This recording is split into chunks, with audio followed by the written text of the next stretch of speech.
E a própria Organização Mundial da Saúde hoje ela enxerga o ser humano como um ser biopsicossócio e também a dimensão espiritual. Então a ciência está aberta para isso. E, cara, jiu-jitsu é corpo, mente, espírito e tudo está conectado. Então, Sim. a gente com muito orgulho, né? Porque você está elevando a maré para praticante, para atleta profissional e amador, para quem vive do jiu-jitsu. Então, cara, não tem preço.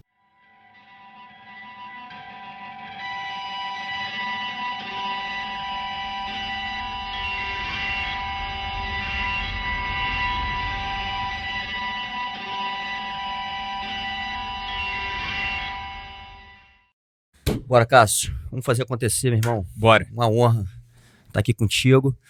Episódio 99. A gente vai já entrar na barreira dos 3 dígitos aí. Exatamente, 100. Meu irmão. E, porra, pra gente aqui é um orgulho, uma honra muito grande. A gente tava conversando com você, né? E você também é um cara que tem aí uma autoridade aí nas redes, né, cara? Com o teu trabalho também. Eu acho muito legal o que você faz, né? Em prol não só do jiu-jitsu, mas eu gosto de pensar grande, né? E que a gente tá falando justamente isso. A gente não tem nem noção, né, da capacidade, às vezes, que a gente tem de atingir, através desse meio digital, né, as pessoas. E, enfim, muito grato de ter conseguido fazer esse projeto, né, virar realidade, e de ter conseguido chamar tanta gente, cara, né, que pra mim são referências, mestres, enfim, meu irmão, são pessoas incríveis, e pra mim tá sendo uma faculdade de vida, né, ter a oportunidade de estar fazendo isso, cara. E você é mais um cara aí que eu conheci através do Dioguinho Reis, né, Baby Shark, que falou na nossa conversa aqui e, me chamou a atenção, né, porque eu acho que eu sou ligado muito nisso, assim, no jiu-jitsu como um todo, né, cara? Tudo que o jiu-jitsu nos proporciona. Não é só uma arte de combate, né?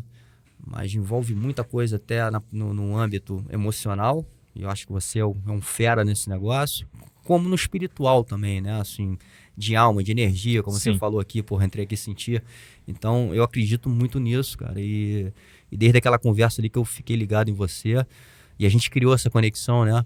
Inclusive de você estar ajudando também, volta e meia você reposta ali alguma coisa no nosso podcast. Eu acho que isso também é uma coisa muito legal, da gente estar se ajudando. E um membro aí da nossa plataforma que a gente colocou no ar.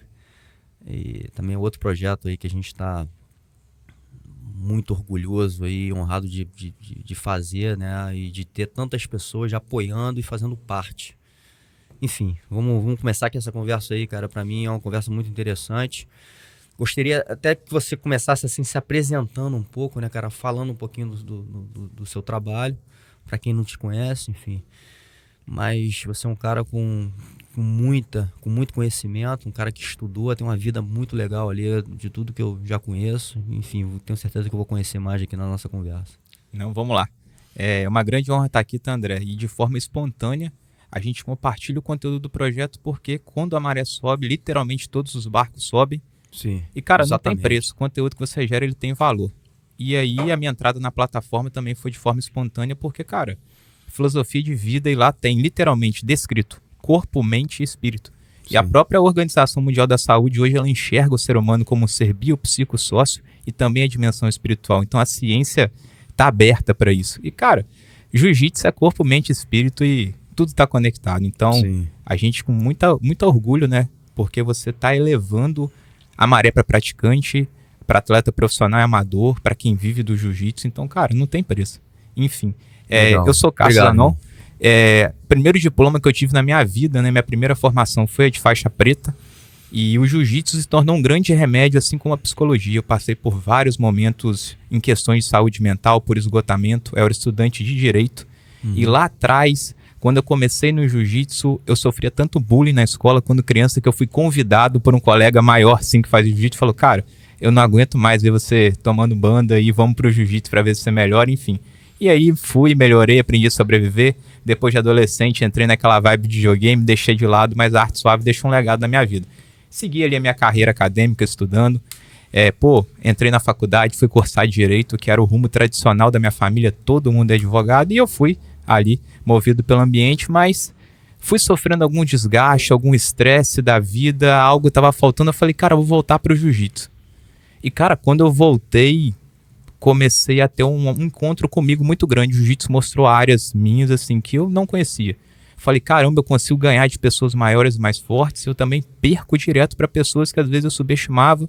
Sim. E essa área de olhar para dentro e tudo mais começou a mexer comigo positivamente, começou a me fazer suportar os estresses de fora do tatame, onde eu tinha o meu estágio, faculdade, trabalhava no negócio da família. E aquilo foi movendo, eu falei, cara, isso tá me curando. E eu fui gostando e comecei a competir. E eu falei, cara, um dia eu acho que eu vou querer servir as pessoas de bobeira, de hobby. De um hobby depois do trabalho ali, porque isso faz muito bem pra mim. E aí eu comecei a gostar de competir e, cara, que medo que eu tinha. Caramba, André, eu tinha muito medo, eu travava.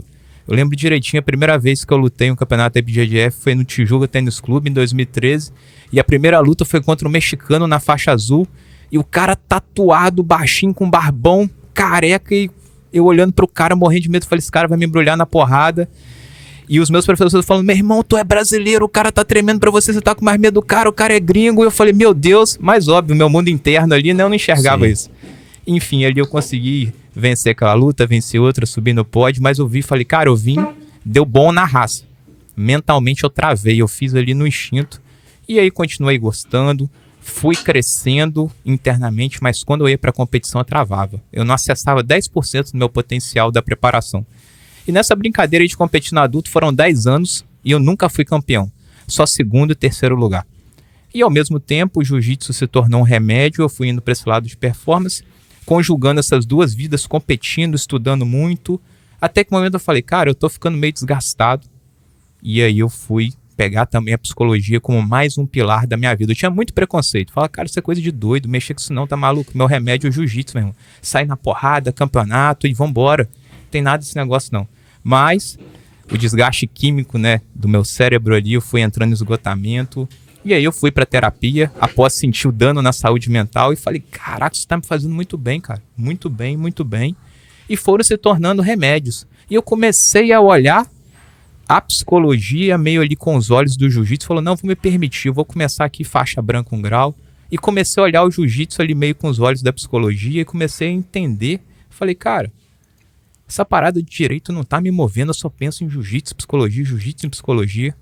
Lá fui eu virar a chave, falar, ó, ainda morando com os meus pais solteiros, aí galera, tô gostando do jiu-jitsu, tô ajudando meu professor a dar aula, eu vou virar a chave. Pessoal, que é isso, tá maluco? Mas enfim, foram apoiando e eu virei a chave. Fala galera, são mais de 30 anos de jiu-jitsu, 25 anos competindo com alto nível. Hoje trago pra você, em português, pro Brasil, a guarda diamante. Tá na hora de evoluir, resistir à pressão e se transformar na melhor versão de você mesmo. Ouça.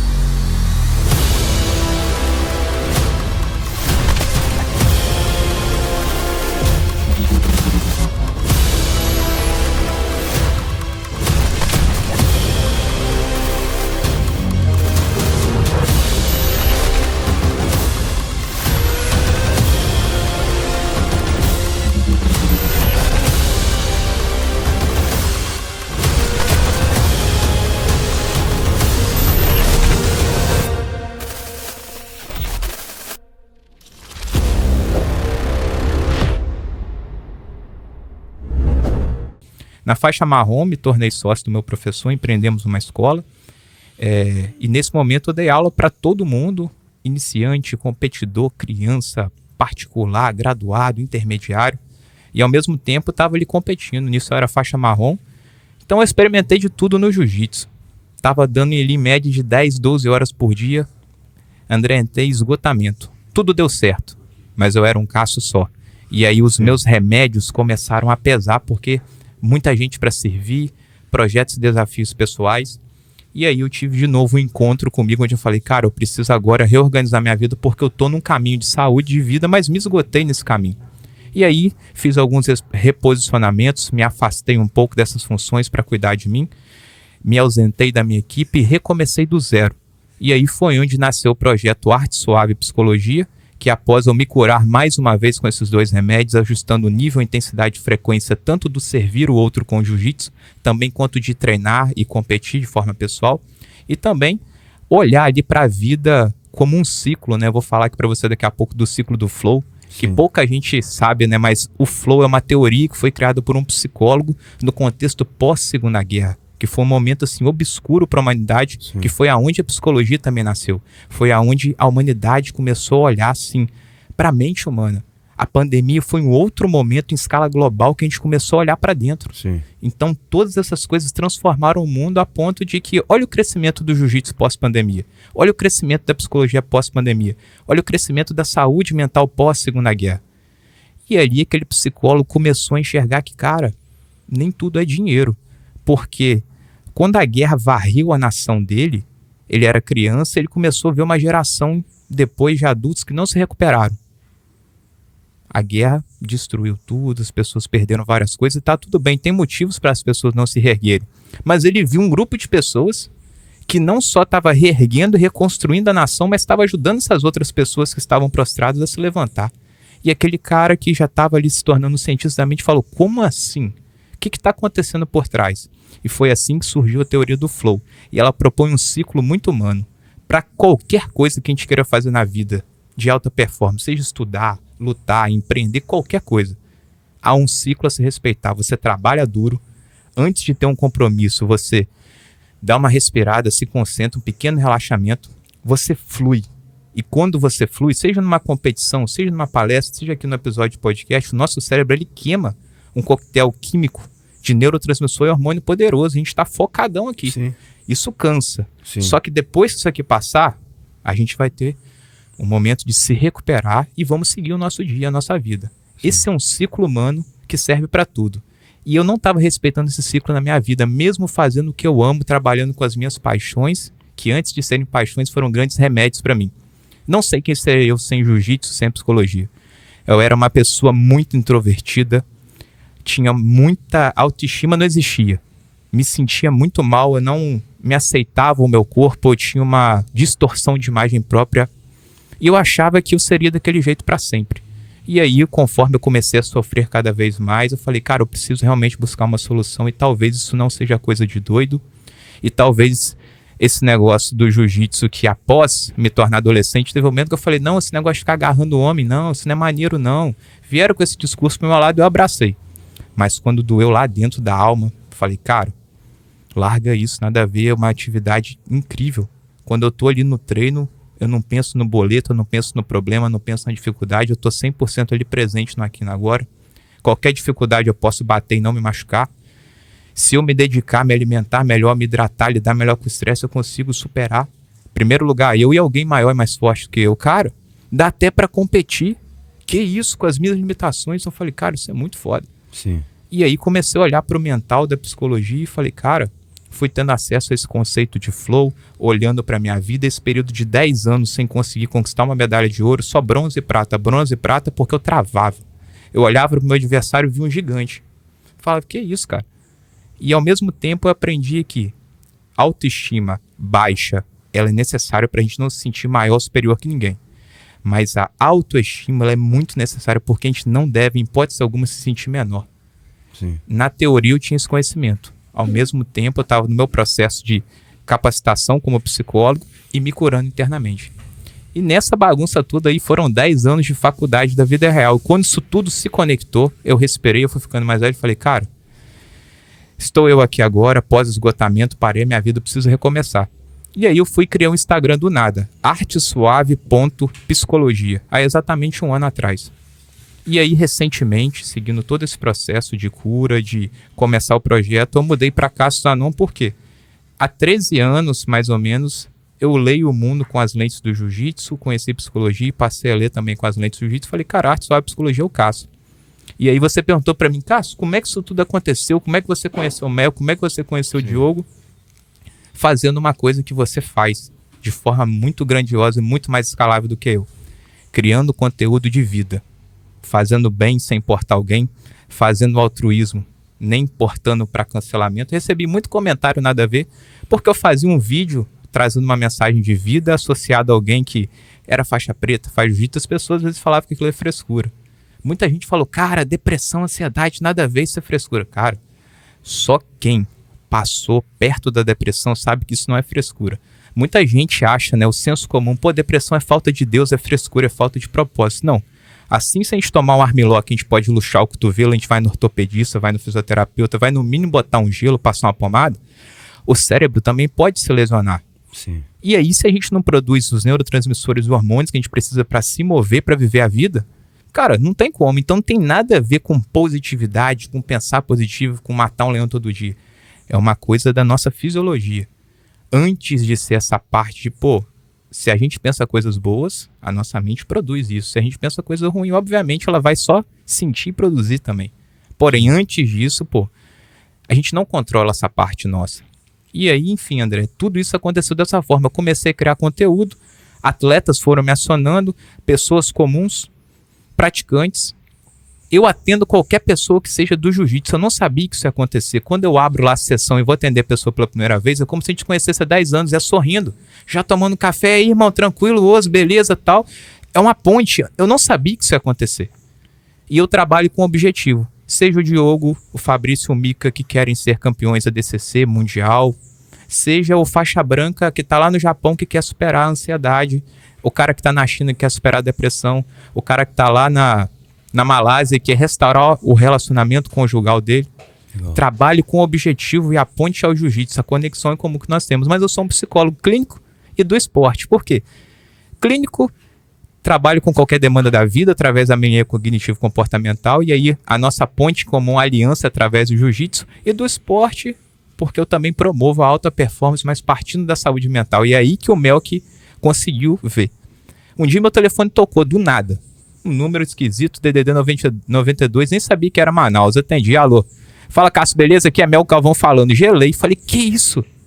E aí ele falou, cara, eu tô procurando profissionais para atender os nossos meninos, a gente tá com o objetivo XYZ, direto e reto. O que você pode fazer por nós que nenhum outro pode? Tava estudando pra caramba, mastigando o livro, pô, você tá vendo a história, quanto tempo eu tento viver do jiu-jitsu, a forma que eu encontrei é sendo um professor que por acaso é psicólogo, e sendo um psicólogo que por acaso é faixa preta. Então, na hora que ele me perguntou isso, eu tinha acabado uma capacitação em neurociência do esporte, estava comendo o livro original da teoria do flow do Mihaly, e aí eu falei, mestre, partindo da saúde mental de forma individualizada, assim assado, a gente faz uma preparação para cada um, já domina as técnicas de visualização, de mindfulness e tal. E outra coisa, eu vivo e respiro o jiu-jitsu, então eu sei que esse ADCC vai ser uma estrutura monstra, e o atleta exposto a 16 mil pessoas prontas para vaiar ou para aplaudir, drone, fogo, show pirotécnico, Bruce Buffer narrando, The Blue Corner, fulano, não sei o que lá, a moça lá do Pride. O atleta, no estado fisiológico de vergonha, de medo, de ansiedade, fisiologicamente falando, ele fica péssimo, não tem ativação no antebraço, na perna. Como é que o cara vai fazer takedown, vai desenvolver o wrestling, vai fazer guarda? Com um pensamento positivo, com uma autoestima afiada, com saúde mental, você consegue acessar o estado de flow, que segundo a ciência, é o estado perfeito para alta performance fisiologicamente falando. Toda a energia flui no seu corpo e o cérebro, ele libera uma combinação poderosa de neurotransmissores e hormônios, desligando as áreas da hesitação, desligando algumas áreas do córtex pré-frontal, que seria aquele diálogo interno negativo. Pô, sim, vou lutar com fulano, fulano já me ganhou, fulano é casca, fulano treina com aquele cara, o patrocínio dele é esse. Você fica imerso. É o lado racional, né? Desliga. A área do cérebro, a eletricidade, as sinapses são desativadas e tem gatilhos para isso. E aí a gente volta lá na história da guerra.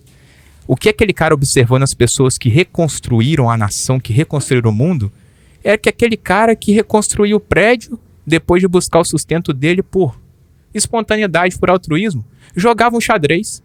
E ele não ganhava R$1 para jogar um xadrez, só que quando ele estava na partida ou estudando, ele esquecia da destruição. Ele esquecia da morte da família dele. O cara que tocava o instrumento, que quando ele estava lá dedilhando o violão dele, ele esquecia de tudo. Era o cara que tinha o dom de pintar um quadro e quando estava lá ele, o pincel, a tela e a tinta, o cara botava ali a emoção dele naquele quadro, botava para fora e se desativava, ele voltava mais leve. E aquele cara começou a ver que quando alguém tem paixão e propósito com uma atividade, isso não precisa envolver dinheiro. Ninguém ganhava dinheiro para jogar xadrez, para pintar, para fazer poesia, para tocar instrumentos naquela época. Porém, as pessoas escolhiam por livre e espontânea vontade experimentar a vida fazendo aquilo. E não é isso que a gente faz para o jiu-jitsu? Sim. Quando você começou o projeto aqui, e pro tamanho que isso aqui vai tomar, eu ouso dizer que isso é só o começo, eu duvido se você pensou em aspecto financeiro. Você tem propósito, você experimenta a vida, dá pra ver a sua energia em cada episódio aqui, no tatame. Sim.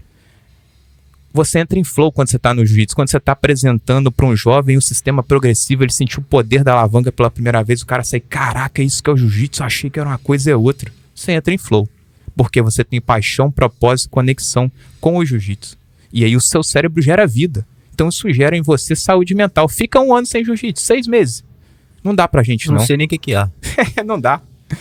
E na pandemia a gente teve esse momento onde a gente teve o nosso flow da vida impedido. Porque estresse e problema todo mundo tem.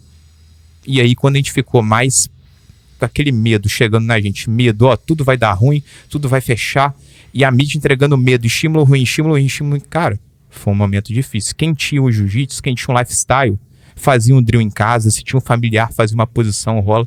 Sim. Mas quem ficou sozinho, isolado, passou um momento difícil. Sim. Mas enfim, a gente avançou com isso. A gente vai fazer valer essa dor que a humanidade passou. E o crescimento do jiu-jitsu, até pra mim que sou lá do interior, é nítido.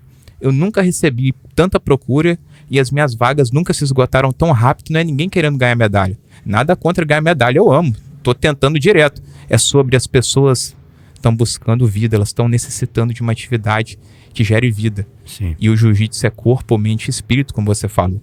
Sim. E no episódio com o Gutenberg, você sempre traz, André, o momento hipermoderno e conectado que a gente vive, cara. O nosso cérebro não foi feito para viver essa vida. 300 anos atrás não tinha luz. As pessoas nasciam, as pessoas levantavam, o sol nascia, elas iam correr atrás do sustento. O sol se punha, todo mundo retornava para sua casa, não tinha WhatsApp chegando problema, você tá na cama, chega problema, você tá de madrugada, notificação. Não tinha esse sequestro, não tinha empresas bilionárias trabalhando em cada ícone, em cada notificação, em cada som para tomar a nossa atenção. Sim. A vida era em flow, hoje não. Estão tentando sequestrar o nosso tempo. Um estudo científico, André, que saiu recentemente, diz que 40% do nosso tempo acordado, se o dia tem 24 horas, 40% do nosso tempo acordado, a gente está pensando em uma coisa, fazendo outra. Cara, a vida está escorrendo da nossa mão. E o que o jiu-jitsu faz? No aqui e no agora, quando a gente sai na mão ali, torção, pressão e alavanca para um lado, torção, pressão e alavanca para o outro, o nosso instinto de sobrevivência nos faz entrar em flow. E isso gera vida, e um ajuda o outro. E se você se supera, e seu amigo supera você, e um puxa o outro. Então, o seu projeto, cara, traz isso. E aí, enfim, a resenha aqui é espontânea. Empolguei, Obrigado, desculpa, André. Não, porra, demais, assim. Acho que você resumiu, né, o teu projeto, o teu propósito, enfim, e tua história, né, de uma maneira muito legal. Eu acho que, porra, deu vontade de ficar interrompendo ali várias vezes, porque você falava coisas interessantes, cara. E eu acho que isso que você falou por final, né, teve um grande amigo meu, um cara que eu trabalho às vezes também, que é o Rony da Reserva. Ele tem acompanhado um pouquinho também esse projeto e ele falou assim pra mim, porra, cara, o que você tá fazendo hoje é healing, né? É um remédio para as pessoas. E é isso que eu acredito também, por isso que eu falei assim, esse propósito, né? Essa missão de vida, eu acho que isso é o que faz a gente realmente, como você também aí explicou, a gente não mede nada, a gente quer fazer, né? E a gente coloca muita energia para fazer esse negócio acontecer. E a gratidão de ver que pessoas estão sendo impactadas positivamente, meu irmão, não tem preço, né? E esse momento que a gente está vivendo, né, cara, e talvez você possa até explicar melhor, porque eu tenho alguns entendimentos, né, obviamente, em cima também de alguns estudos, enfim, ou de sentir e vivenciar, mas dentro do que você falou agora, principalmente no final, em relação à humanidade, ao ser humano, né, eu acho que existe todo um equilíbrio de harmonia, né, quando a gente vai para o nosso lado animal.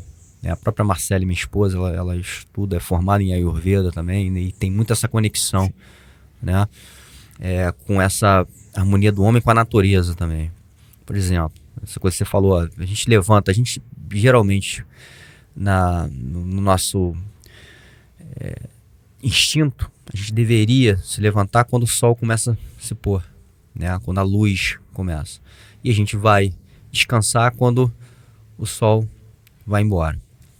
Se põe e quando o sol se pôr. Enfim, então... E a gente, ao longo do tempo, a gente foi fugindo um pouco disso, né? Você vê que hoje a vida noturna, cara, tem... milhões de pessoas né, participam dessa vida noturna, até muitas vezes, inclusive, trabalhando, né? Então, o quanto isso, cara, essa mudança, obviamente, eu acho que também o ser humano é muito adaptável, né? Mas o quanto essa mudança, que só tende a acelerar, né? E hoje, para mim, cara, a maior de todas, e até o Melk aqui no dia do seminário, ele falou um pouco isso, em relação ao quanto a gente pode absorver de informação. A gente não consegue absorver tanta informação, né? E hoje a gente recebe muita informação por vários meios, principalmente pelo meio do telefone, que é o que está com a gente, né? E que cada vez fica mais poderoso essa ferramenta. Mas são várias informações que nos levam para vários ambientes diferentes ao mesmo tempo. Então aquela coisa da gente não estar presente, né? Principalmente no que a gente está fisicamente ali no agora. Então, o meu entendimento, e por isso reforço o que você falou, e eu falo isso, que o jiu-jitsu, ele nos traz para um lugar muito presente, muito raro no dia a dia hoje.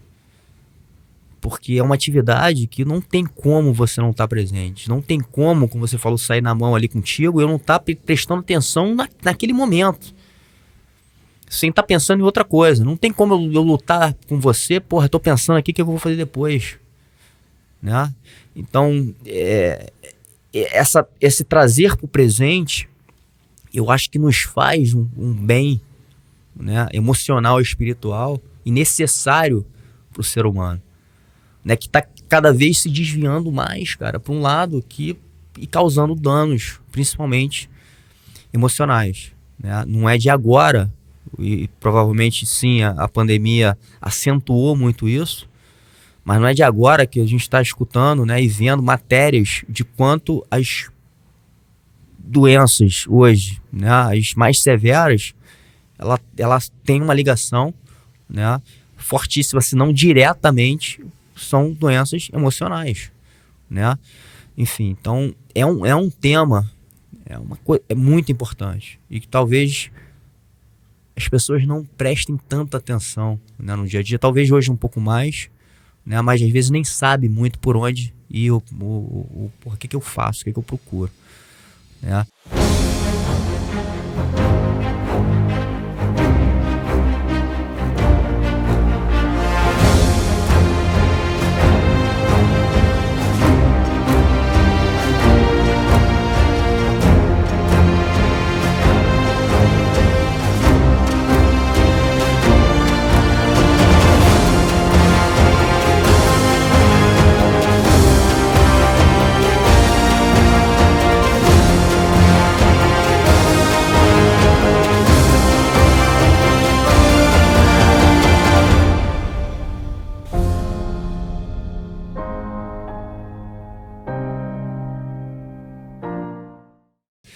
E tudo que você falou ali até em relação até a alguns preconceitos, tanto da psicologia, né? Vou fazer uma terapia, porra, eu sou maluco. Pô, depressão não existe. Por exemplo, depressão, cara, eu já tive. Nunca, como você falou ali, imaginava que ia ter. Me sentia um cara sempre muito forte, no sentido de espiritualmente, emocionalmente, fisicamente. Falei assim, meu irmão, isso não é pra mim. E tive. E vários que eu entrevistei aqui falaram, né? E às vezes pela primeira vez, porque a gente se abriu aqui e falou, que tiveram. O próprio Gutenberg agora, porra, cara, campeão de tudo. De tudo. Quem imagina que esse cara tem algum desvio ali na mente, né? E ele tem. Ele se trata, né? Enfim, ele inclusive, eu acho que muito através do jiu-jitsu, né, foi ajudado aí a conseguir talvez ter essa cabeça forte. E quando a gente fala de cabeça forte, eu acredito que nem seja só a cabeça forte, mas ser o cara que ele é hoje, assim, um cara positivo, né? Um cara que ajuda as pessoas, né? Então, acho que isso tudo, para mim, é muito importante, né? Enfim, então, esse trabalho que você faz, e por isso eu te chamei aqui, eu falei, porra, é incrível, meu irmão. Né? E tem uma pessoa, até que assim, você é um cara jovem, como você falou ali agora também do papo com o Gutenberg, né? Assim, um cara que está vivenciando e vivenciou uma geração um pouco mais nova e está conectada com essa geração, né? Então você sente na pele o que é, e sentiu na pele também, porque você passou pelos processos, que talvez seja uma outra coisa muito importante. Você vivenciou a experiência.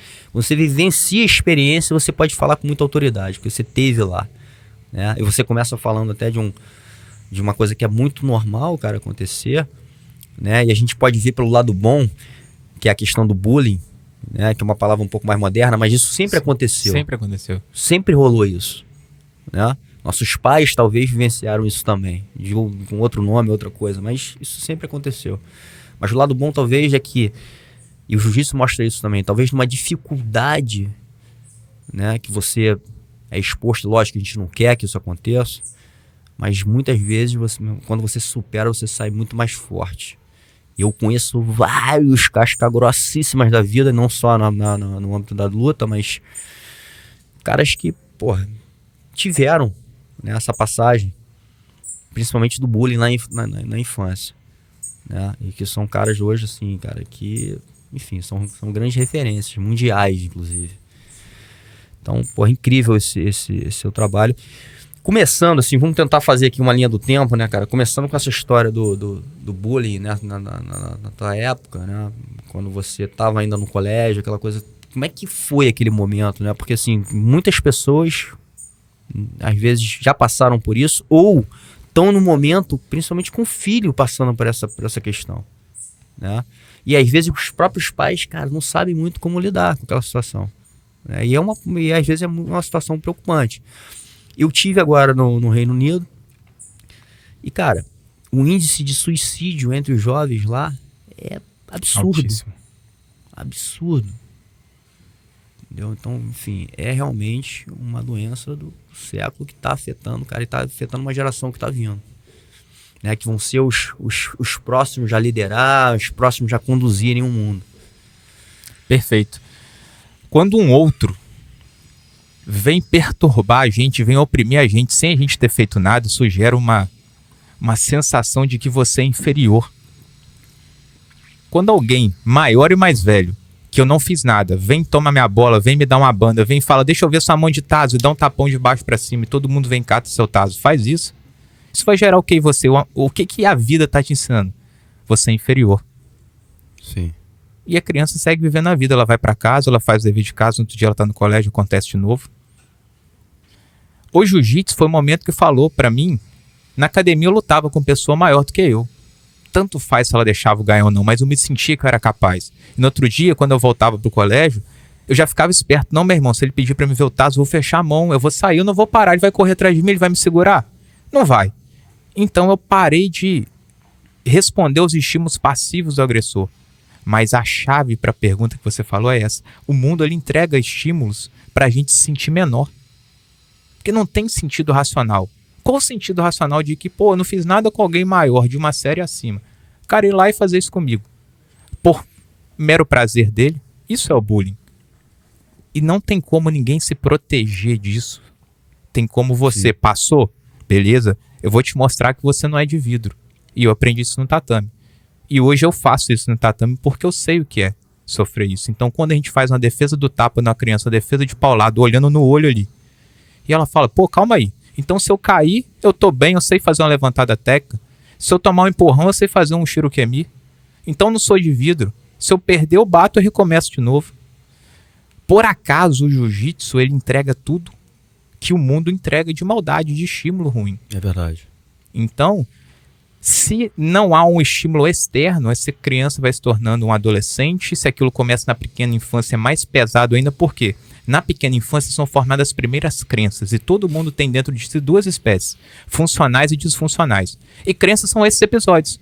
O bullying cria uma crença disfuncional. Talvez que você é menor, talvez que você é inferior, talvez que você não é amado, talvez você mereça ser oprimido. Um aniversário, um abraço, um parabéns, uma medalha, cria a crença de que você tem merecimento, de que você é tão bom quanto. Então a gente tem que ter esse equilíbrio de estímulos. A psicologia, ela ajuda a gente a olhar para a nossa história. Todo trauma, todo bullying, todo estresse, seja quando você é criança, adolescente ou adulto, ele cria em volta de quem sofre uma bolha. E quem está dentro dessa bolha olha a realidade de forma distorcida. Isso é o trauma. O que o psicólogo consegue fazer é furar essa bolha, porque ele está de fora, e falar, cara, peraí, olha de novo para sua realidade, olha onde você estava, olha onde você está. Olha a sua superação diária, olha como você é capaz. O seu estômago hoje consegue digerir isso. O que acontece, André? Eu e você temos uma censura que a nossa mente, para nos proteger, ela esconde certos traços da nossa história de nós. Sim. Mas na terapia, a pessoa me conta a história dela. Só que ela não sabe o que ela está contando. E aí, muitas das vezes, a pessoa acha, caraca, Cássio, você tem um sujeito suposto saber sobre mim, você tem uma mística. Não, cara, você acabou de me contar isso. Só tô te devolvendo você. Que é isso? Ué, você não falou isso aqui, não falei. Então, esse é você. Você é forte também, cara. Você é capaz. Aquele episódio lá passou. Você cresceu, cara. Quer ver uma história que todo mundo conhece, que retrata isso muito bem pra nós, que foi criado um roteiro, né, que é famosíssimo, inclusive teve uma gravação recente, a história do Rei Leão. Uhum. O contexto, a história humana, a jornada do herói ali por trás. O leãozinho Simba, o pai dele teve lá aquela guerra, aquele vilão, aquele negócio, o pai dele morreu, ele ia estar em risco na tribo, Simba se perde no mundo e foge. Encontra o Timão e o Pumba. Simba é um leão, DNA de predador, rei da selva, topo da cadeia alimentar. Mas passou um trauma. Começou a andar lá com o Timão e com o Pumba. Um suricato, uma outra espécie, comia inseto, negando a origem dele, sem perceber. Porém, ele foi crescendo. E os amigos dele começaram até a ficar com medo dele. Falou, oh, rapaz, isso aí é um leão, é nosso parceiro, é nosso fechamento, mas é leão, a juba dele, ó, a garra crescendo. E Simba, alienado, perdido na bolha do trauma dele, um dia encontra o Mufasa, que é aquele macaco sábio, e fala, e aí, Simba, beleza? Beleza, ô, conheço sua origem, conheço sua família, sua linhagem, sua descendência, sua história. Chega aí. Olha nesse espelho d'água e me fala o que você vê. Simba olha e fala, caraca, meu irmão, eu sou leão. É, você é leão. E você tem a sua origem XYZ, você veio da tribo, aconteceu isso, que é normal na cadeia alimentar da sua espécie, o desafio pela liderança ali do grupo e tal. E, cara, aconteceu esse episódio e a sua linhagem tá lá, cara. E você tem um lugar pra conquistar, pra retomar. Ué, pera aí. Hoje você consegue digerir, Simba, o que aconteceu com a sua família, com você. Você tá com sentimento de que tá faltando algo, tá? É a sua história, o seu DNA, se reconecta, Simba, ele volta e aí a história se desenrola, ele reconquista o local, ele enfrenta, enfim. Mas essa é uma jornada humana que, né, se tornou essa animação e ela mexe conosco porque todos nós vivemos isso. A gente se perde porque traumas que nós não controlamos. É o bullying, é um patrão que grita, é um relacionamento abusivo, disfuncional, narcisista. O mundo entrega isso, não tem como se proteger. Só que a gente precisa também ter estímulo de confiança, de crença positiva, de autoestima, conexão espiritual, mental, poder. Isso é jiu-jitsu, isso é terapia. Sim. O Melk é um cara visionário. Eu falo isso sem medo. Muito. O meu projeto, eu sigo 3 coisas que o Melk me falou. O Diogo, a Brenda, a esposa do Melk, a senhora Débora, o Fabrício. Essas pessoas mudaram a minha vida. Eles nunca me viram, eu cheguei lá em Manaus, eles me acolheram, é como se eu estivesse em casa. Quando que aconteceu o contato com eles? Assim, foi... Bem antes da DCC, a gente fez um amplo espectro de atendimentos online. A gente tinha 2 objetivos. A Brenda, Larissa, esposa do Fabrício, ser campeã do World Pro na faixa preta adulto, na categoria dela. E o Diogo, Mica e Fabrício estrearem no ADCC. Eu não sei se o mundo percebeu porque saiu agora o documentário, mas a Flow Grappling não conseguiu capturar a essência do que aconteceu. Eu me senti até mal quando eu fui lá, porque eu falei, cara, eu tô vendo isso aqui, não tem ninguém filmando. Então a gente vai ter que fazer esse documentário aí, pra captar essa essência. Cara, o que o Melk fez foi treinar entre eles. Tinha adolescente lá, que no horário que ele podia ir no treino depois da escola, ajudava o Mica, o Fabrício, a Brenda, aluno do Melk desde criança. A galera se uniu, foi tudo feito entre eles. Você tá entendendo? Foi feito em Manaus com o DNA deles. Foi uma estreia, cara. Com a primeira luta do Fabrício com o Cole, quem entendia o bastidor que estava acontecendo ali por trás, eu que vi a preparação do Fabrício, eu falei, caraca, meu irmão, essa aqui pra mim já era a luta do evento. A energia por fora ali, a preparação de um jovem atleta, ser humano ímpar, não tem nem o que falar, só elogio, tá levando a maré do jiu-jitsu de um outro atleta que tem o nosso DNA, que tá representando From Manaus, Brasil, raiz, preparado só lá, usando a anilha de Manaus, comendo a comida de Manaus, 100% território brasileiro entre os amigos, desde sempre, desde a infância. Passou. Um garoto extremamente preparado, que trabalhou dia e noite, que com 16 anos poderia ter chegado e sentado na janela. Mas essa organização aqui trabalhou também. Então ali, enfim, não tô falando quem é melhor, quem é pior. Foi o que aconteceu. Seguiu. Sim. Só que ali já tinha, para quem tava antenado, ficou a marca do meu corpo no sofá de tanto que eu suava assistindo a DCC. Enfim, foi muito trabalho duro. Eu vi de perto as dores, o suor, cara. E aí depois veio a sequência dos dois, enfim. Era uma categoria onde só um ia avançar, mas os dois conquistaram juntos, né? E eu não tenho dúvida de que o Fabrício vai ser campeão DCC, que o Mika vai ser campeão DCC. Sim. Mas ali foi um trabalho de equipe. Estrear na maior edição histórica. From Manaus, Brasil, 100% preparado entre eles. Anilha de ferro. Recurso que tinha, sem história triste, sem olhar para trás, sem reclamar. Trabalho duro, como é o que fala. Disciplina, trabalho duro, honestidade, foco. Os caras acreditaram. Então, quando ele me ligou, ele falou, Cássio, eu tenho esse projeto aqui. Eu falei, mestre, pela fé. Eu falei, bora, não tem como não aceitar não, ué. E na reta final, faltando 15 dias, entrei no avião pela primeira vez na vida, morrendo de medo. Fiz 10 sessões de terapia, que eu tinha medo de voar. E cheguei lá. Participei de todos os treinos. Entre os treinos, eu atendi, quase morri. Achei que eu nunca tinha treinado jiu-jitsu na vida. Eu respirei o DNA. Teve um final de semana que a gente foi pra cachoeira pra renovar as energias. Eu lembrei muito do Xande, do que ele falava. Falei, caramba, Manaus é diferente. A comida lá é diferente, o clima é diferente. Lá é uma seleção de pessoas fortes. Sim. É diferente. E, cara, eu vi que isso não foi captado. Cara, isso é pra chocar o mundo. Eu nunca vi algo do tipo na história do esporte. Então é só o começo. E agora, hoje, eles têm, graças a Deus, mais recursos, estão progressivamente prosperando e eu não tenho dúvida onde eles vão chegar. Mas aquilo ali foi histórico. Sim. E aí eu assisti o documentário, me emocionei, mas não chegou perto da essência do que foi feito mesmo. Foi radical. Foi um negócio que, inclusive, na nossa conversa eu falei, né, cara? Assim, o quanto ele tá fazendo, inclusive, um trabalho inverso, né? E quer fazer dessa forma, né? Que eu acho sensacional. Uma coisa que você reforçou aí, de ser raiz brasileira. Raiz brasileira. A gente, por muito tempo, né, algum tempo atrás, a gente começou a exportar grandes lutadores. Sim. Né? Hoje até se fala assim, porra, não ficou ninguém aqui, né? Hoje a gente não tem material humano. Na verdade a gente tem, né? Mas o que talvez falta são os recursos, né? E talvez algumas crenças. Como acho que o Melk acreditou muito. E hoje, como eu falei, faz um trabalho inverso, no sentido seguinte, meu irmão, os gringos agora vão vir pra cá, começar a treinar com a equipe dele, enfim, né? Então, porra, sensacional isso. Porque, porra, com os recursos que eles tinham naquele momento, fez o melhor que podia. Eles chegaram, cara, num nível mais alto, né? Que hoje a gente tem no ambiente de luta, que é o ADCC, na edição, a maior edição do ADCC. Estreia, jovens. Porra, exatamente, cara. Isso aí realmente é uma outra coisa, assim, porque a gente sabe, né? Eu que, porra, já tenho 47 anos de idade, já não sou, né, um moleque.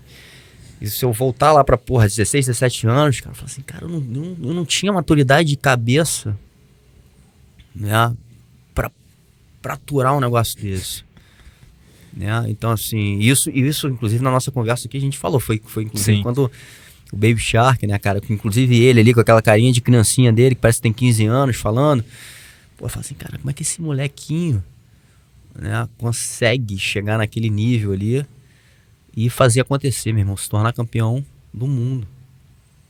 Porra, é incrível. Incrível você ter participado desse processo e visto de perto, né? E o massa é que a gente começou lá atrás pela fé. Foram meses e meses pela fé. Então, quando deu certo, Poxa, eu me tornei amigo do Rafael, que era o filmmaker, tantas outras pessoas lá. Hoje eu atendo várias pessoas do time Melk, não só o Fabrício, o Brenda, o Mikael, o Diogo, mas outros atletas também, crianças, adolescentes, que vão ser, sim, pessoas incríveis. E o que aconteceu com o Diogo, né, que foi aonde começou o nosso contato, porque ele falou assim, pô, André, o Cássio me passava lá uma rotina, faz um negócio meio longe, meio tal. Aí que eu quero conectar a minha história, tudo que eu vivi no jiu-jitsu, os anos que eu pensava e respirava do jiu-jitsu, tudo que eu perdi. Depois de ter ficado 10 anos tomando na cabeça em competição, só perdendo, eu entrei na faculdade de psicologia. Então, na faculdade de psicologia e nas minhas capacitações pós, eu encontrei na teoria a resposta, porque eu tinha sentido tudo que um atleta sente de ruim. Experimentei todos os estados fisiológicos, medo extremo, hesitação, ansiedade de fuga, ansiedade de luta. E falei, cara, beleza, eu já sei o que o Diogo, o Fabrício e o Mika vão passar por ser uma estreia. Então a gente vai trabalhar o Mindfulness, que é a prática da atenção plena. Então a gente vai estar presente no aqui e no agora. Essa era a rotina de monge. Então, para cada um, de acordo com a individualidade, eu prescrevia a prática de uma forma. O exemplo do Diogo, eu falei, Diogo, você tem um quintal, então você vai fazer no quintal, sentado na cadeira, tantos minutos, todo dia, desse jeito.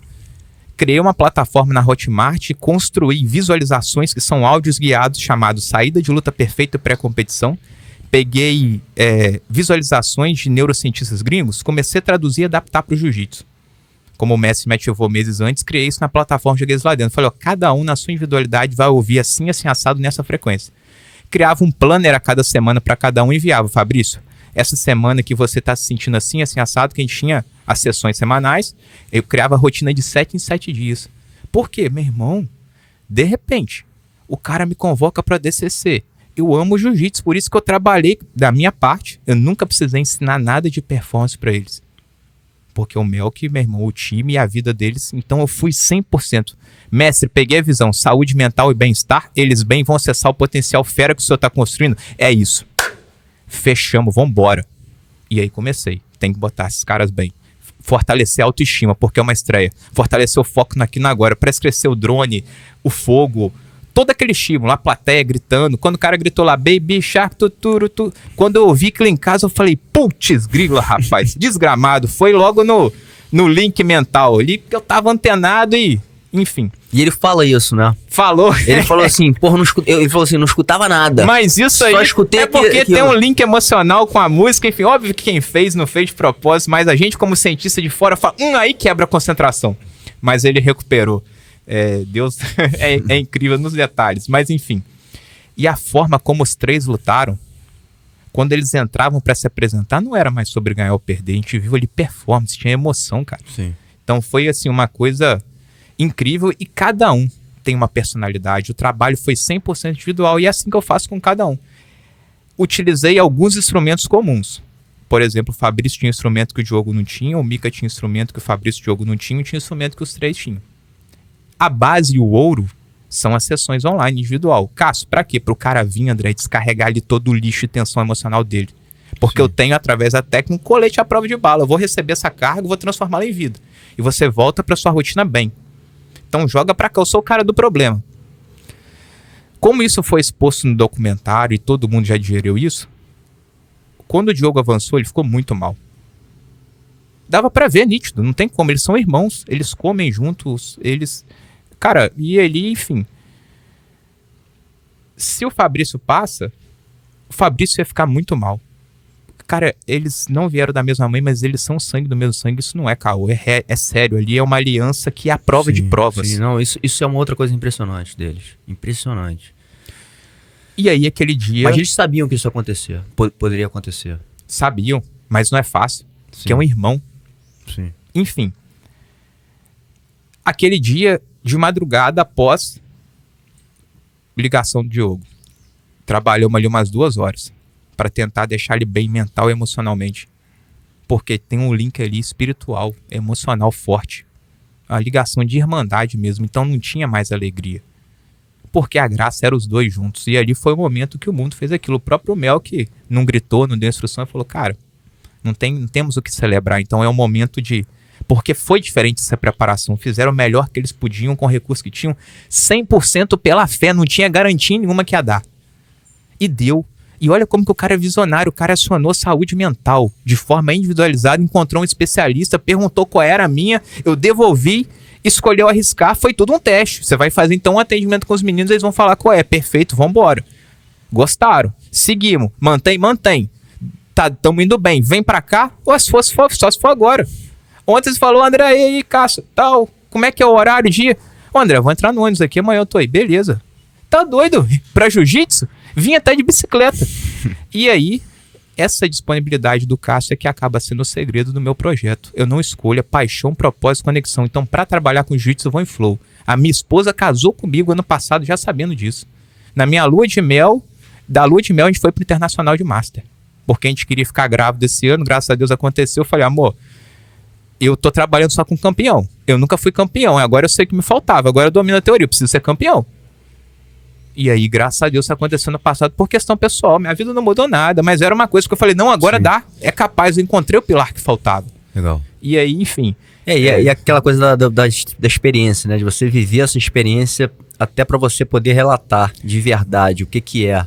Exatamente. Né? Isso faltava mesmo, porque, André, eu sou contaminado pela energia dessa galera. Ontem eu tive a oportunidade de atender o Diogo, o Alessandro Botelho, também faixa preta lá, um professor da China, só campeão.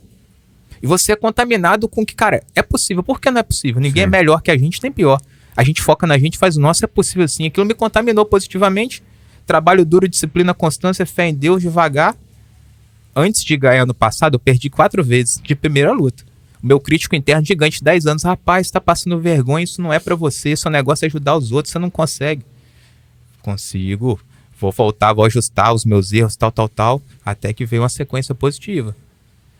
Não é eu tinha que me provar que era capaz. A ciência, o trabalho completo. E se eu que sou mais medroso, mais travado que eu conheço, quando faixa branca, quando qualquer pessoa me aciona, eu falo, meu irmão, vambora, o seu objetivo é o que me move, seja ser campeão mundial, seja ser campeão ADCC, seja superar a ansiedade, seja não querer lutar o primeiro campeonato, se é do jiu-jitsu, tamo junto, pô, vambora.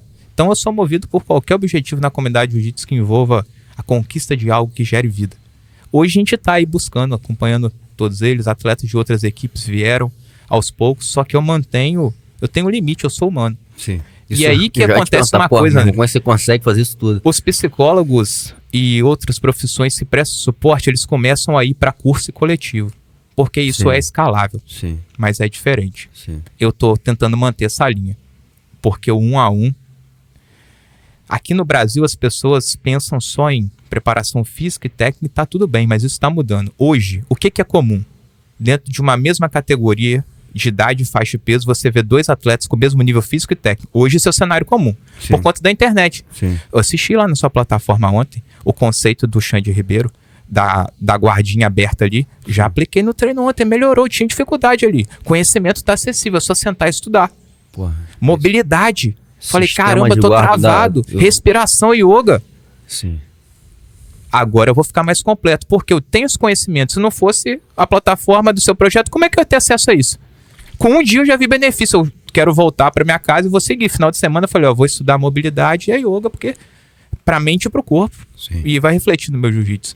E hoje, nesse cenário onde 2 atletas têm o mesmo nível físico e técnico, qual que é o diferencial? O mental. Aquele mais saudável, mental e emocionalmente, vai acessar mais o potencial construído na preparação. A Serena Williams, aquela lenda do tênis e do esporte, ela foi muito criticada quando ela falou, o jogo é 70% mental. Pô, Serena, então não tem que treinar, fazer preparação física, técnica, estratégia. Não é isso que eu falei. O que ela quis dizer foi, para mim acessar tudo que eu construí no pré-competição, inclusive o mental que foi feito lá, na hora da verdade eu preciso estar saudável mental e emocionalmente. Foi isso que o Melk falou. É isso que eu preciso para os meus meninos. Mas, só vou te parar ali rapidinho, porque esse lance que você falou agora, né, que a importância do mental, eu acredito muito nesse negócio, né, e passei por essas dificuldades também, competindo, tudo mais, me coloquei à prova, né, senti várias coisas, enfim, tenho de novo meus insights desse negócio. Quando você tem um mental forte, e eu fiz assim, até essa reflexão com algumas pessoas, por exemplo, você pega um jogador de futebol, tá, vamos usar um exemplo aqui, o Romário, né, um cara que, você fala assim, beleza, o cara tem um talento, né? Mas talvez mais do que o talento, é esse mental forte desse cara. Porque do outro lado, tinha essa coisa que, o cara não treina, o cara não gosta de treinar, né? Assim, ele não era um cara talvez tão esforçado na parte física ou técnica do negócio, mas tinha um mental tão forte que isso fazia toda a diferença. Inclusive dele se colocar nessa posição. E isso fazia muita diferença em relação aos outros jogadores, que estavam todos equilibrados ali, né? No mesmo padrão. E ele estava acima muito por causa, talvez, desse mental, né? Então, talvez tenha um pouco isso, né? Assim, o mental ele é tão importante, cara, que às vezes ele supera até coisas técnicas, né? Alguém forte e bem preparado mentalmente consegue vencer alguém que pode estar melhor do que ele física e tecnicamente. Sim. Mas alguém que não está bem mentalmente não vai conseguir superar. Exatamente. Maior exemplo, quando você quer pensar assim, Cássio, fala um atleta que acessava o estado de flow no jiu-jitsu. Naturalmente, o top 1. Cara que é flow, sinônimo de flow no jiu-jitsu. Leandro Lo. Aquele cara, 2022. Quando ele botou o Isaac pra baixo ali no Mundial, fez parecer, cara, que todo mundo era capaz de fazer aquilo.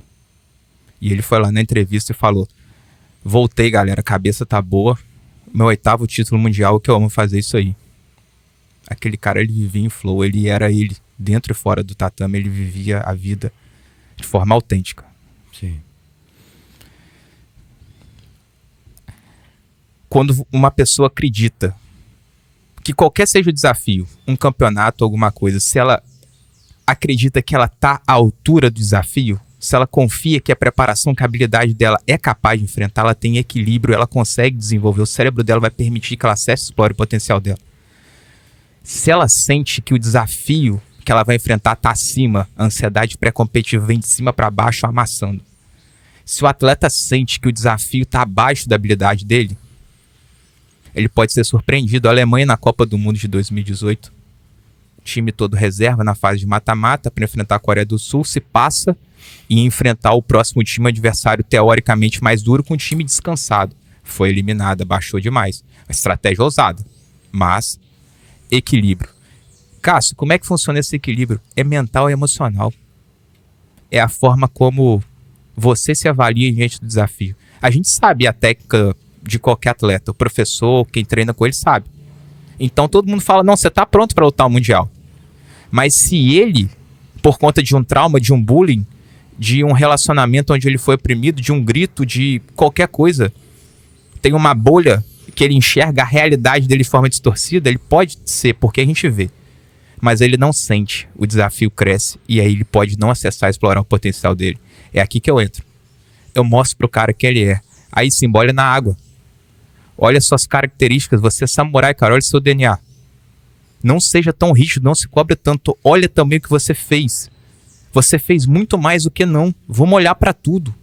Vamos reencontrar sua identidade, seu propósito, vamos trazer clareza. E ele enxerga o potencial dele. E na competição, num desafio, numa palestra aqui, é Cássio e Cássio, André e André, na hora de lutar, na área de concentração, é você e você, cara. Então é aqui que o psicólogo entra. Sim. Com saúde mental e bem-estar, você sente confiança e equilíbrio. Aqui que o Romário estava. Ele confiava no potencial dele. Ele sabia. Quantas lutas do Lo a gente viu no finalzinho, quando ele pegou as costas, se não me engano, no Mundial, esquecido. Vitor Honório. Final! Como que aquele cara pegou as costas daquele jeito? 4 pontos, ganhou. Botando o Ebert pra baixo daquele jeito. Um grande adversário, um grande atleta também. Sim. Fazendo parecer fácil. Flow. Ele sabia na hora certa. Cara de cansado. De repente, como se já tivesse programado, planejado, fluía. Sim. Dom de Deus, cara. Não tem explicação, o cérebro dele alinhado com o propósito dele, acessando, explorando o potencial dele. Mas olha o mental. E olha a história. Repetia 6 horas de posição por dia. O cara afiou, ele construiu a habilidade. Ele não fazia aquilo naturalmente, ele trabalhou anos, construiu, depois ele só treinava a execução. Quantos anos o Romário não treinou para fazer aquilo?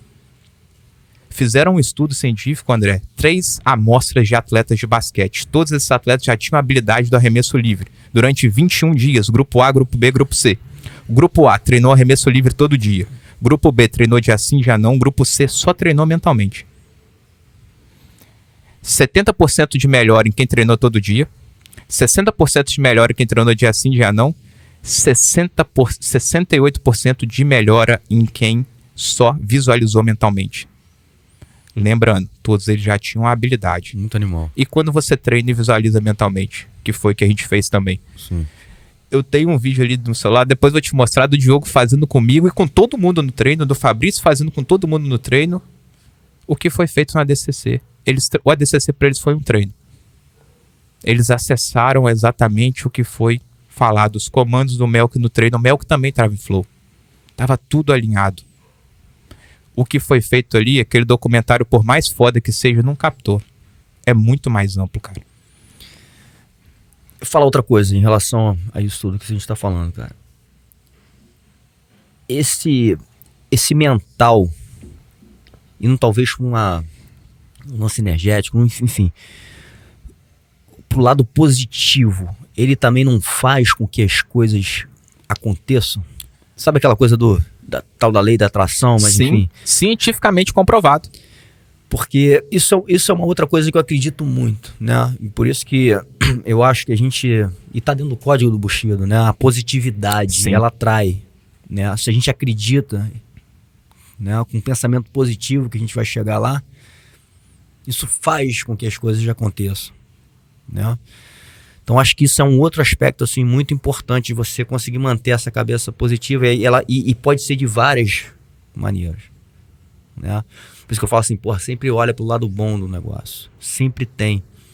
E indo para o aspecto marcial de novo, assim, a questão do yin e yang, né? Tudo tem seu polo negativo e positivo, como tudo tem seu lado ruim também. Então foca no bom, olha para ele, né? E se coloca, voltando ali, por exemplo, no Ramais, se coloca, cara, talvez, e não é pra você achar que você é melhor do que ninguém, mas pra você achar que você é capaz. Pra mim, talvez esse projeto aqui, se a gente for pro lado racional, a gente fala assim, porra, meu irmão, mas vai ser difícil, o cara não vai querer vir aqui conversar comigo. Porra, eu não sou um cara de comunicação. Porra, eu não vou saber fazer. Né? Se eu for olhar para um lado racional, eu vou ter um monte de justificativa para não fazer esse negócio. Todas muito bem refinadas. Se eu for jogar para um lado do que talvez seja até um sonho, mas que eu falasse assim, porra, eu me coloco nesse sonho, eu acho que a gente tem essa capacidade, ou pelo menos eu aceito o desafio de fazer, e acho que vai ser, porra, uma viagem alucinante, uma jornada, é o que está sendo, as coisas vão acontecendo, cara. Se olhar pra trás e falar assim, cara, meu irmão, olha quanto... Estamos chegando aqui no 100, olha quantos caras vieram aqui, sentaram aí, tocaram nessa mesa, meu irmão. Cara, acho que, porra, a gente não tinha... Eram grandes ídolos, eu não tinha noção que um dia eu ia encontrá-los. A gente pode estar olho no olho, conversando, se tocando ali depois no dojo. Então, assim, por isso que eu acho que a gente acreditar e jogar uma energia positiva, né, atrai mesmo, faz com que aconteça. E, obviamente, você tem que estar, talvez, pronto para os desafios que vão vir. Porque não é só sonhar, não é só querer, né? E aí vão vir os desafios de fazer a coisa acontecer e você tem que persistir de novo com a cabeça positiva para que aquilo aconteça. Né? Então tem esse outro lado, não sei como é que você enxerga, mas dessa cabeça positiva, né? Que atrai talvez coisas que você acha que sejam impossíveis de fazer e você consegue fazer. Aconteceu muito comigo isso. Lembro aqui, só pra finalizar, cara, aconteceu, como eu falei assim, aconteceu várias vezes comigo na minha vida. Nado participou aqui de uma, Nado, diretor aqui do programa. Porra, a gente estudava junto, 14, 15 anos de idade, meu irmão, a gente desenhava na agenda ali, cara, porra, coisinhas de banda de reggae, escrevia textos, não sei o quê. Fizemos um primeiro ensaio de brincadeira, teve um dia de sarau assim no colégio, a gente tocou, Nado cantava, tocando bateria. Irmão, a gente foi parar no Rock in Rio, a gente foi parar na praia de Ipanema com milhares de pessoas assistindo a gente tocando, circulador lotado. Esse negócio virou realidade. A gente tocou com todas as bandas internacionais de reggae que eram nossos ídolos. The Waiters, Israel Vibration, Gladiator, todo mundo tocou com a gente conheceu os caras de perto, a gente tocou na mesma bateria, no mesmo instrumento dos caras. Mas tudo partiu de uma brincadeira, de um sonho, mas de se colocar lá. E o que você talvez fale até um pouco da visualização, né? Isso é muito real, isso hoje já é cientificamente comprovado, tá? De que forma? Tentar simplificar e não vou levar mais 30 segundos para falar especialmente o que você falou. O nosso subconsciente, ele é uma gravação de áudio e vídeo desde que a gente nasce. Na verdade, isso já começa na barriga da nossa mãe. E conforme a gente vai tendo sentido cognitivo, a nossa mente ela vai codificando palavras a significado, sensações e emoções. Então, se você nutre o seu corpo com bons micro e macronutrientes, olha aqui, tudo de verdade, ó. Sim. Chá natural, café com óleo de coco, água alcalina. Poxa vida. Tudo aqui coisa de verdade que vai nutrir. Tem que ser a mesma coisa com a mente. Você falou no começo, Cássio, hoje é muito estímulo de muitas vozes, muitas energias. Sim. Isso te influencia diretamente, externamente, de fora para dentro e de dentro para fora também. Só que você precisa acreditar. Eu falei com minha esposa que ia falar aqui, você falou, não, Cássio, não fala isso não. Eu colei um post-it ontem na minha parede escrito uma frase do Walt Disney. Se você pode sonhar, você pode fazer. E a minha meta de 2023, aquela coisinha que a gente faz virada de ano, eu escrevi lá. Trabalhe até ser convidado para estar aqui nessa mesa. Porque todo dia minha esposa chegava, eu tava no sofá assistindo, falei, amor, um dia eu vou lá, eu vou trabalhar duro para isso, se Deus quiser, porque eu tô sendo constante. E quando eu falei com ela, amor, a gente recebeu o convite, ela falou assim, não tô acreditando. Eu falei, pode acreditar e talvez se tiver oportunidade vou falar isso lá. De ter você então, aqui. assim, eu fico, cara, não tem nem o que falar. A nossa mente, André, se eu falar para você, André, nos bastidores a gente faz essa dinâmica de 30 segundos que eu faço com todo o cliente, que eu mostro para ele que a mente não sabe diferenciar o que é real do que é imaginário. Tem tudo a ver com isso que você falou. Se você acredita que não vai dar, fisiologicamente falando, antes de ir para o campo espiritual, a sua mente não vai te permitir fazer. Vamos fazer 6 de 10 ali, vamos ficar morto. Ó, não dá nem para buscar água. Vamos sair ali fora, vamos encontrar com o pitbull. Pra você ver se a gente não corre até lá embaixo, de baixo para cima, sem cansar. A gente tem essa energia, a mente permite acessar se a gente precisar, mas tem como acessar por vontade. Se você acreditar, tudo vai acontecer para você fazer. E o nosso corpo tem eletricidade. Todos nós vibramos, André, uma energia. Todo objeto ele tem uma energia, ele tem uma frequência. Tem até um campo da medicina quântica que estuda. A doença tal tem a frequência, e quando você pega um fio de cabelo da pessoa e compara, e já foi comprovado através da física, toda a questão também de atração. E todas as filosofias espirituais falam sobre isso. Então tá tudo aí. Sim. Tá tudo aí, é só a gente enxergar. A gente precisa trazer a existência, a gente precisa crer, falar de dentro para fora e filtrar o que a gente ouve de fora para dentro. Senão você fica de dentro para fora trazendo vida. E aí o que você tá vendo não condiz com isso, o que você tá ouvindo, o estímulo. Quando você alinha tudo isso, quando você vê com movimento e ação, óbvio, como vocês fizeram, tocar, se expor, botar cara, afiar, trabalhar, treinar, passar som, fazer tudo, compor, ajustar, tentativa e erro, já era. Movimento, ação e fé, acreditar. Esse é o combo para qualquer coisa. Sim. Você contou várias coisas aqui improváveis. Todo pensamento, André, que eu e você temos, todos, a princípio, são só uma hipótese. Isso vale muito para os ruins. Para os bons, não. Se for para pensar em futuro, vamos prever um futuro de que, cara, vai vir aqui, isso aqui vai dominar o planeta, positivamente falando, em termos de gerar vida. Isso aqui vai ser traduzido para todas as línguas. Desde que haja movimento e constância, vai acontecer. O mental, André, ele é negligenciado porque não é da nossa cultura. A gente não foi estimulado a quebrar um pensamento negativo, a entender que, cara, vai dar tudo errado. Peraí, esse pensamento é só uma hipótese, só vai ser verdade depois que der errado. Ué, Cássio, como assim? Ué, é assim com tudo. André, será que eu vou chegar aí amanhã? Amor, tô sentindo que... Olha um episódio nada a ver que vai conectar. Eu tava entrando no ônibus, uma moça me pediu dinheiro. Eu só tava com dinheiro digital, só Pix e um cartão. Ela me pediu dinheiro físico. Moça, me dá R$2 pra lanchar. Eu falei, moça, não tenho. Então... Tá bom, não tem problema não. Nem vou desejar muito que esse ônibus bata. Eu falei, tá repreendido em nome de Jesus, né? E... Você tá entendendo que ela gerou um estímulo, uma energia? E eu gerei do lado de cá, só que aquilo entrou na minha mente. Caraca. Não, calma aí. ela só jogou uma condição de possibilidade. O ônibus não vai bater, eu vou chegar lá e a resenha vai ser foda. Vida que segue. Usei meu óleo essencial da terra, respirei, meditei, me conectei no aqui e no agora, afastei esse estímulo, essa energia negativa. De repente eu já estava chegando no pé da serra. Grato, presente no aqui e no agora, de repente eu tô aqui, daqui a pouco eu tô no meu lado de novo com a minha família, se Deus quiser. Sim. É isso, cara. Não sei se ficou claro, mas foi um combo. Ficou claríssimo. Acho que, e aí, obviamente, você deve ter algumas técnicas para isso, porque assim, eu acho que o mais difícil, e usando de novo o teu exemplo, é você conseguir dominar esse medo. Porque talvez o mais fácil de acontecer, o mais provável, vem um estímulo negativo e você ficar remoendo em cima dele. E aquilo ali vai te consumindo, aquilo vai te consumindo. Pô, será? Pô, irmão, será que vai acontecer um acidente? Por que essa mulher me parou agora aqui e falou isso? Que coisa estranha. Entendeu? Porra, e se eu não conseguir chegar? Porra, será que eu tô no dia certo? E você começa a entrar, né, num sistema paranoico mental, cara, e aquilo vai te consumindo. Então, assim, isso pra tudo. A gente usou o teu exemplo. Mas eu acho que, assim, transformando pro jiu-jitsu, pra competição. Pô, será que eu... Porra, e se o cara me pegar logo? Porra, será que eu sou capaz de vencer aquele cara? Será que eu vou conseguir performar do jeito que eu performo aqui no treino? Porra, nunca consegui. Será que eu vou conseguir agora? Então, assim, ela te começa a jogar um monte de estímulo negativo e aquilo vai te consumindo, cara. Muito mais, talvez mais fácil do que o positivo. O positivo é mais difícil. E às vezes, quando você joga o positivo, logo vem o negativo e derruba.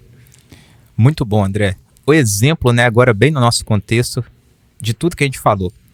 Quantas vezes você, eu e você que está em casa, seja num campeonato ou num treino, olhou pro seu adversário e falou, esse cara é casca, ele vai me embrulhar na porrada, e você treinou e viu que ele não era tudo aquilo. Mas você achou. Sim. Você criou um gigante.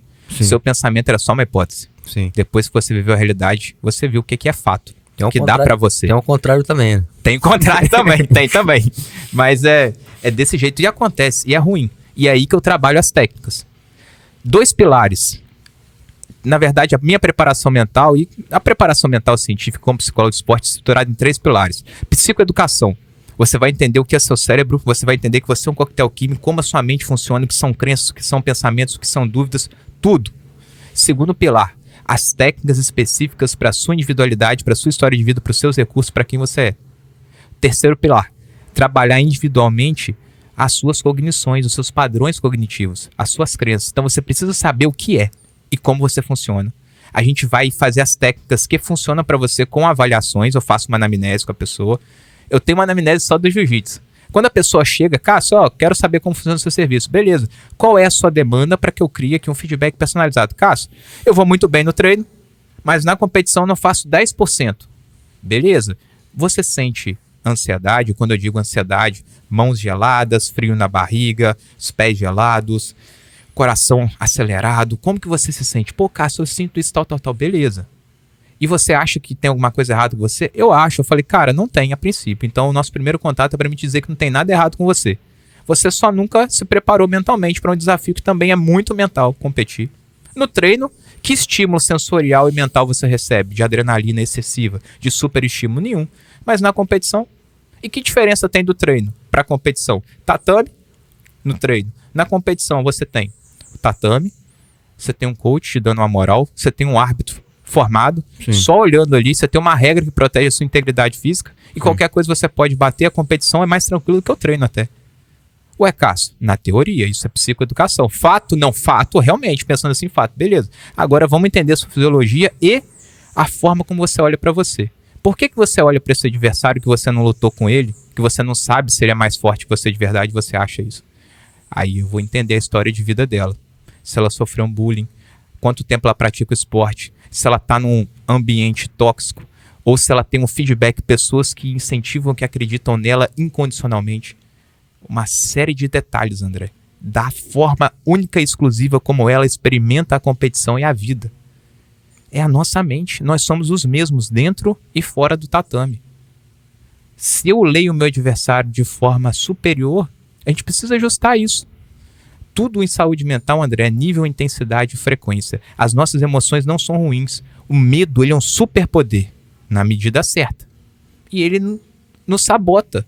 em excesso. A ansiedade é um superpoder de luta ou fuga. Na medida certa, as nossas emoções são os nossos superpoderes. Se a gente não definir, não dedicar tempo a afiar elas, não tem como. Então 99,9% das pessoas não tiveram 1% da dedicação para afiar o mental que elas tiveram na física e na técnica. Então, antes da pessoa achar que tem algo errado, ela nunca trabalhou esse lado, que é nítido em todas as outras modalidades esportivas que são bem mais velhas do que o jiu-jitsu.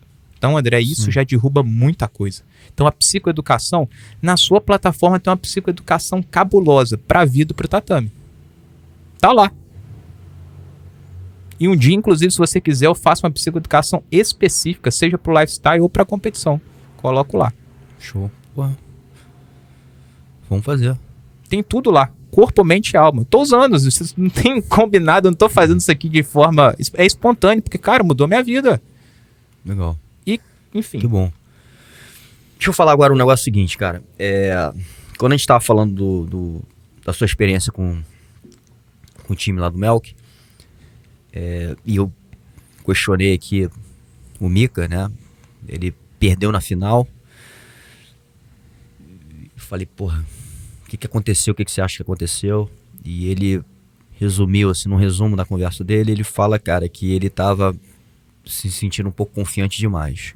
E realmente, você vendo a luta, pareceu um pouco isso, porque no início da luta, até a hora que o cara pegou ele tava muito tranquilo ali, né, cara? A gente tava assim, porra, cara, o cara tá atacando, o cara tava vindo com tudo, tava quase, e o Mika assim, muito tranquilo, né? Eu falei, porra, tá estranho.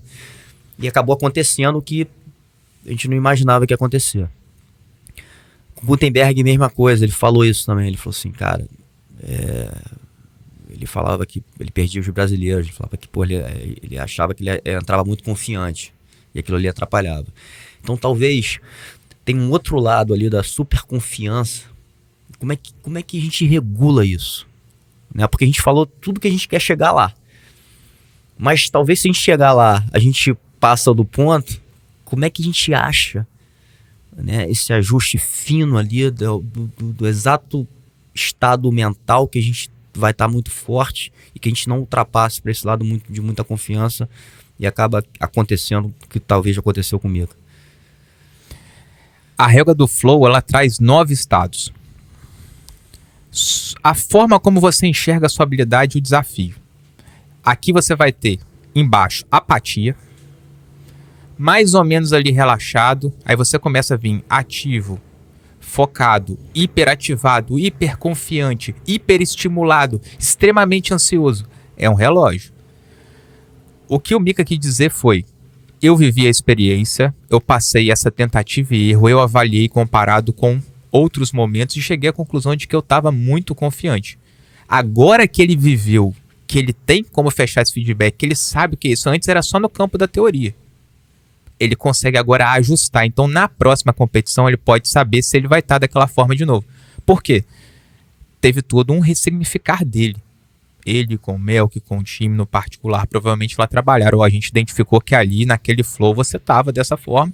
E agora a gente vai tentar achar um equilíbrio para um foco talvez maior, você tá mais de forma ativa, enfim. Modelar aquilo talvez um pouco mais para baixo, se ele falou que foi um pouco mais para cima. Isso é feito de forma estratégica. Ele pode lutar outros eventos com esse foco nos bastidores. Tá entendendo? Ele precisa ter o conhecimento, precisa ter a tentativa e erro para identificar. E ótimo. Mas vou te provocar um pouquinho mais. Beleza, mas ele teve que passar pela experiência ruim. Sim. Voltando um pouquinho e questionando de uma maneira mais profunda, como é que a gente consegue fazer com que a gente perceba que ele não passou do ponto, entendeu? Ah, entendi.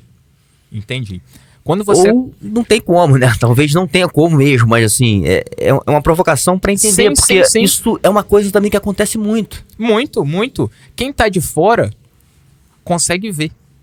Ali quando ele tava fazendo a guarda, que ele pegava a panturrilha dele com aquela pegada e se embolava e de repente ia pras costas, ia atacar, levantava, tava muito no flow mesmo. Sim. E de repente veio aquele bote. Se fossem ali 5 tentativas de luta, uma após a outra ele ia se modelar. O problema é que a competição é ingrata, porque era uma final. reinicia muita coisa na mentalidade, já teve uma grande queima de hormônio e neurotransmissor, é tudo muito, muito único. Envolve, André, muitas condições que a gente não controla. Eu então eu imagino. não posso te falar uma fórmula mágica. Sim. Acredite, naquele nível ali, é imprevisível. Cara, foi um lutaço. Sim. Não dá pra falar o detalhe, eu não consigo te dar uma resposta pra isso, né? Porque é um nível tão grande que só uma luta é muito pouco pra mensurar, e isso que também que traz a mágica da coisa. Sim. Ele fluiu a luta toda. E se não tem aquele bote ali, como que será que seria o destino da luta? Será que é o Mika que não ia executar aquilo? Mas, Sim. cara, é impressionante o nível. E também, 2 atletas que já se enfrentaram muitas vezes nas faixas coloridas, muito estudo individual, já sentiram a energia um do outro, já lutaram. Então, cara, é muito difícil falar por quê. São muitas variáveis que a gente não controla. E ali, dentro da mesma luta, o atleta, ele oscila os estados fisiológicos várias vezes. A raiva, por exemplo, é um combustível, te dá potência. Raiva é melhor que a ansiedade, mas o atleta com raiva, ele fica irracional Sim. e fadiga rápido. Apatia é péssimo. Felicidade excessiva, você vai ficando muito sem trava, muito sem medo. Uhum. Então tem que ter um equilíbrio entre ansiedade e também você ter um pouco de... Calma aí. Equilíbrio entre luta e fuga. E ali a gente olhando de fora não tem como afirmar. Cássio, qual é a sua impressão pessoal? Vou me expor. A minha impressão pessoal é que ele estava muito confiante mesmo. Ele treinou muito. Ele estava deixando fluir. A luta estava bem párea ali quando não tinha pontuação. Então estava aberto para os dois. Tava, mas... E a Vou impressão... falar a minha perspectiva, assim, a minha impressão, né? Que ele tava um pouco mais passivo do que o cara. Um pouco não, tava bem mais na passivo parte do de que o cara. pegar, né? O cara tava num ritmo que ele parecia que tava... E parecia tranquilo, entendeu? Não era que ele não tava... Não era que ele tava cansado, não era que ele não tava sem vontade, mas ele tava tranquilo demais. Um cara que tava o tempo inteiro e a gente fala... Porra, Mika, cuidado, né? Porque às vezes... E eu sei que eles têm um nível técnico muito alto. E volta e meia, meu irmão, o cara, por exemplo, sai pra um pé ali, a gente fala assim, mesmo vai pegar, e não pega, porque o cara tá muito tranquilo que ali ele vai sair. Mas, porra, numa daquela ali aconteceu. Vou falar 100% sincero, sem medo de me expor. Eu achava que a minha mente nunca passou pela cabeça dela que o Mika poderia perder. Pra mim, o Mika era imbatível, indestrutível, não sente medo, não sente dor, nada. Porque eu nunca vi isso acontecer, você já viu? Eu não tenho na minha memória, assim, Mika perder. Não tem. Então, a gente aprendeu ali que ele é humano também. Porque eu já tinha tirado o Mika do patamar de humano, não tô sendo sincero. Porque a expectativa, o Mika vai lutar, vai ser um lutão. Caraca, o que eu previ aconteceu. E tava sendo assim até ali. Então, essa atmosfera, essa energia, provavelmente ele nem sabia que ele poderia perder, talvez. Sim. E eu tive com ele logo na sequência, né, cara? A gente tava lá junto no DJ Stars. E, inclusive, a gente conversou um pouco ali nos bastidores e tal. E ele falou que aí ele falou assim de uma forma diferente, assim, que ele, na verdade, ele nem queria, não é que ele não queria, mas ele não iria fazer aquela luta ali, enfim, ele já tava meio que off ali, né, pra um descanso, né, de toda a temporada, mas que, enfim, ele aceitou fazer com o Isaac e acabou perdendo de novo, cara. Que pra mim era improvável ele perder, não desmerecendo o Isaac, mas pra mim ali ele era o favorito. E aí, de novo na sequência rolou esse negócio, porra, cara, o Mika perdeu de novo, né? Enfim. E aí eu não sei, acho que você pode falar até melhor, se teve um esgotamento mental, se teve também alguma coisa no emocional dele ali que realmente talvez ele nem deveria estar ali lutando, né? É difícil eu poder falar, por quê? Toda vez que a gente tenta fazer algo e a gente vincula isso, o sucesso à vitória ali, fica muito frio. Sim. Eu vou ser sincero pra você, não vi limitação e o nível de profissionalismo e carreira que ele construiu, eu acho que hoje o público pensa muito pouco na vitória ou na derrota, no sentido assim, demonstrou performance, ele atacou na luta, ele buscou finalização, foi uma luta bacana, só que veio na sequência do ADCC. Sim. Isso, o que eles fizeram na ADCC, olha o Mika na Trials. Finalização em todas as lutas, rápido. E aí veio a DCC, o quanto que ele treinou. E aí, de repente, já tava tendo esse evento. Sim. O próprio Fabrício também, né? Lutou e Também. acabou perdendo. Também. Então, isso influencia. Só que eles construíram um nível de performance, eles têm a capacidade tão grande que eles podem estar, não que eles estavam, mas o que a gente acredita, tá? Eles são tão bons naquilo que eles fazem devido ao trabalho que eles têm desde pequeno, sério e contínuo, que em qualquer condição eles são capazes. Sim. E hoje eles estão se expondo muito mais. Hoje Sim. eles são faixas pretas, então chegou o momento que as coisas mudam um pouco. Outros fatores podem influenciar sim. Mas certeza. fica nítido ver o nível e o potencial deles. E com certeza ele, com esses aprendizados, o novo auge vai chegar. Na verdade, aquilo que a gente achava que era o auge, para a idade deles, o auge não chegou não. É isso que eu ia falar e que o Melk falou aqui. Ele falou assim, André, Não, eles não estão nem a perto do brincadeira Melk. nem começou. E eu acho que outra coisa interessante que você comentou aí, que mostra, e eu acho que é até bom isso, cara, ele mostra um lado humano dele, porque o cara não é um super-herói mesmo, né, cara? Ué, E pelo a menos- derrota, eu acho que ela tem que fazer parte da vida do campeão, né? Não que a gente queira, Sim, sim. Né? Da forma que eles estão lutando real, sim, desafio vem, aceito, vamos. sim, É uma possibilidade. sim. Só que a gente olha para a estatística. Ainda assim, a derrota, se você fizer um gráfico pizza aqui de vitória e derrota, você vai ver a derrota não é nem uma fatia de pizza. Então Mas enfim, porque eles são pessoas que a gente coloca no pedestal, que a gente poderia falar em perfeição. Mas são humanos também, né? A gente tá vendo isso. E a gente às vezes joga muito peso, joga muita pedra, projeta muito. Eles têm uma força mental e espiritual que eu falo assim, cara, me conta como que é, porque eu não sei, eu não sou parâmetro, eu tô aqui só pra servir, pra ajudar. Eu não tenho... É muito especial, cara. São assim, mentes, pessoas humanas. Sim. É difícil até falar, cara. São demais mesmo, é incrível. Bom, mais talvez um último assunto aqui, infelizmente, né, porque eu acho que o nosso conteúdo aqui, o teu conteúdo, cara, é muito rico. Acho que daria pra gente ficar o dia inteiro aqui, dias aqui conversando sobre isso, meu irmão. Inclusive, certamente vamos fazer mais projetos juntos ou outros episódios, porque Seria uma eu honra. quero muito estar conectado com você, né? Inclusive, você é um cliente seu, se tiver espaço na sua agenda aí pra consulta. Tá doido. E a gente poder... Enfim, porque eu acho que isso é uma parte muito importante do jiu-jitsu, né? E da vida. E falo mais, a gente sempre traz... Uma coisa que eu tento trazer muito, que faz parte da essência do jiu-jitsu, é a defesa pessoal, né? E você também.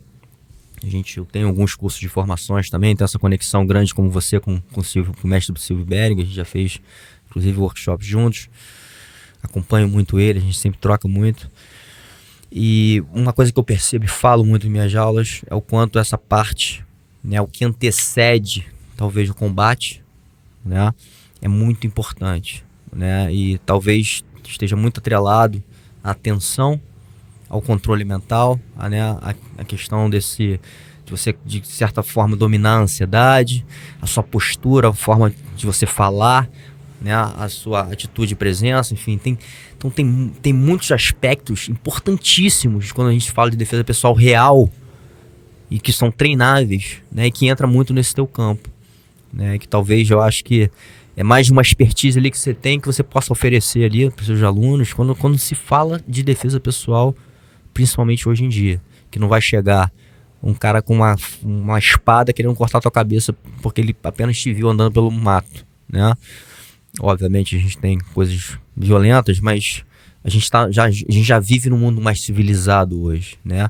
E talvez os ataques, inclusive, sejam muito mais emocionais, até no âmbito profissional, no teu trabalho ou no teu relacionamento. E como é que você lida com isso?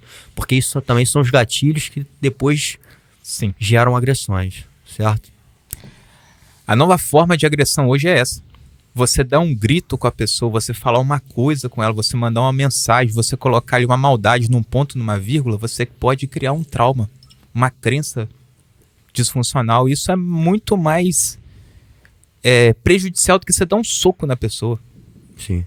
E isso hoje, por conta da tecnologia, você manda mensagem, você manda áudio, você expõe a pessoa. Então, a violência também mudou.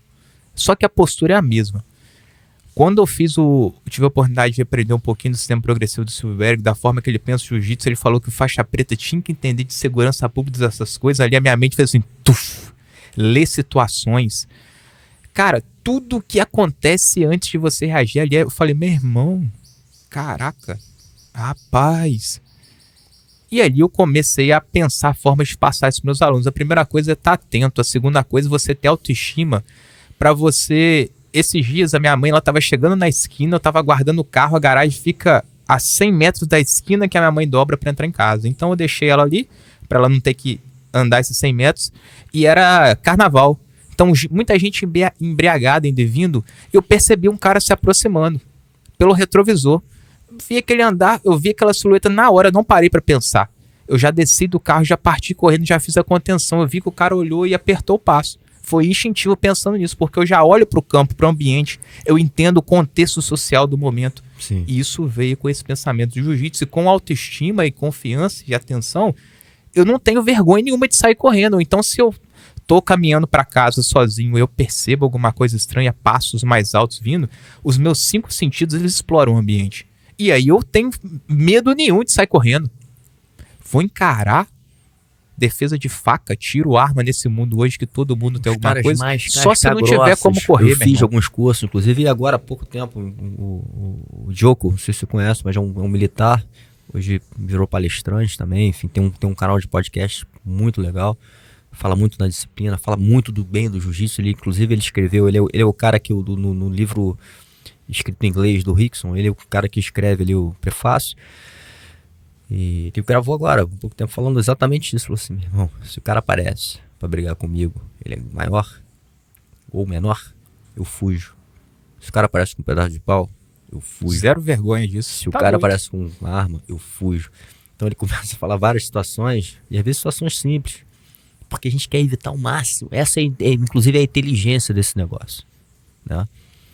Enfim. E essa não é a essência do jiu-jitsu? Né? Sim. Quando o conceito de jiu-jitsu invisível é óbvio que não abrange isso, mas só pegando essa combinação de palavras é o que você não tá vendo, mas já tá tendo ali o conceito de você se proteger. Exatamente. Tem a ver com o conceito de guarda, controlar a distância e direção. Então, cara, quando uma mulher aprende isso, eu vejo que você trabalha muito com o público feminino. Sim. O progressivo ali é especial, né, cara? Como que você empodera mentalmente essa pessoa, tem autoestima lá fora para antecipar. Não tem nem o que repetir o que você já falou, estive dando uma olhada, André. Tem muito bem colocado, não tem nem o que tirar e nem colocar. E falando das mulheres, né? Inclusive porque é a semana delas. Isso. Eu falo muito isso, né? No caso delas, e até no nosso ambiente de jiu-jitsu e no ambiente do humano, né? Todo mundo tem seu lado masculino e feminino.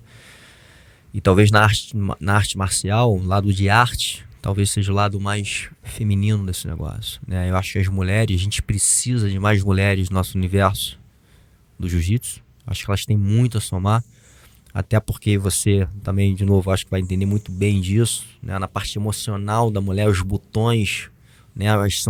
Os sensores são muito aguçados, né? Então, elas são realmente muito poderosas. Então, quando a gente insere elas nesse nosso ambiente, a mente cresce a muito. gente só tá, exatamente, ponderando o negócio todo e subindo a régua, como você está falando. Então a gente precisa delas. E, porra, eu tenho aqui, assim, não só relatos, né, mas, assim, eu tenho insights, né, através desse trabalho com elas, assim, maravilhosos, assim, inclusive que somam muito ao projeto. Então, meu irmão, é isso. Bom, Cássio, só explica, porque eu acho que muita gente aqui, cara, vai ficar curioso, né, a te acessar de alguma forma, poder trabalhar com você, né, porque, como a gente falou aqui, cara, seu material é muito precioso.